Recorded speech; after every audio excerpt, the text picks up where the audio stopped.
এই জামিয়ার শাইখুল হাদিস ছিলেন আপনাদের সন্তান হযরতে শাইখুল হাদিস আল্লামা আবুল ফাসিহ মোহাম্মদ ফুরকান উদ্দিন, যার কবর জামিয়ার পাশে। শুধু ইলমে নববীর খেদমত করেছেন, হাদিসে পাকের খেদমত করেছেন। আজকে যারা জামিয়াতে ভর্তি হয়, যারা জামিয়াতে পড়তে যায়, সবাই হুজুরের কবর জিয়ারত করে। হুজুর যখন দুনিয়া থেকে চলে যাচ্ছেন, হুজুর বলতেছেন, বাবা আমার তো টাকা নাই, পয়সা নাই, আমি তোমাদেরকে তো কিছু দিতে পারবো না, তবে আমি যখন কবরে চলে যাব, তোমরা আমার ছাত্র ভাইয়েরা, তোমরা আমার কবর জিয়ারত করবা। যদি কিতাব না বুঝো, কিতাব যদি বুঝে না আসে, আমি আমার কবর জিয়ারত করবা। আমার কবর জিয়ারত করলে তোমাদের কিতাব বুঝে চলে আসবে। আমি প্রমাণ, আমি অনেক কিতাব অনেক জায়গায় বুঝি নাই, আমার হুজুরের জিয়ারত করেছি, আমার মাথার মধ্যে হল হয়ে গেছে।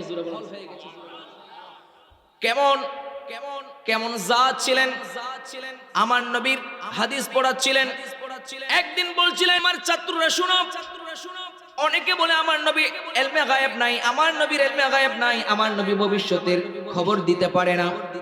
আর আমি তো আমার নবীর গোলাম, আমি তো মহেশকালীর সন্তান। আমি বলছি, আমি তোমাদেরকে হাদিসের দরস দিচ্ছি, হাদিস পড়াচ্ছি, আর আমি তোমাদেরকে বলে দিলাম অমুক তারিখ আমি ইন্তেকাল করব, আমি অমুক তারিখ ইন্তেকাল করব। সবাই ছাত্ররা মনে করেছেন হুজুর মনে হয় এমনে এমনে বলেছেন, এমনে এমনে বলেছেন। কিন্তু যারা আল্লাহর প্রিয় হয়ে যায়, যারা হাদিস পাকের খেদমত করে, যারা দয়াল নবীর প্রিয় হয়ে যায়, যারা আল্লাহকে রাজি করে ফেলে, আমার আল্লাহ সমস্ত কায়নাত তাদের কদমের মধ্যে নিয়ে আসেন। দেখা গেল হুজুর যেদিন ইন্তেকাল করেছে, ছাত্র ভাইরা কান্নাকাটি করতেছেন, তারা তো লিখে রেখেছিল হুজুর এই দিন এইরকম বলেছিল, অমুক তারিখ মারা যাবে। দেখা গেল হুজুর যেদিন ইন্তেকাল করেছে, সেদিন দেখা যায় হুজুর যেই তারিখ ইন্তেকাল করবে বলেছিল, সেই দিন ওই তারিখে হুজুরের ইন্তেকাল হয়েছে। আরো জোরে বলেন।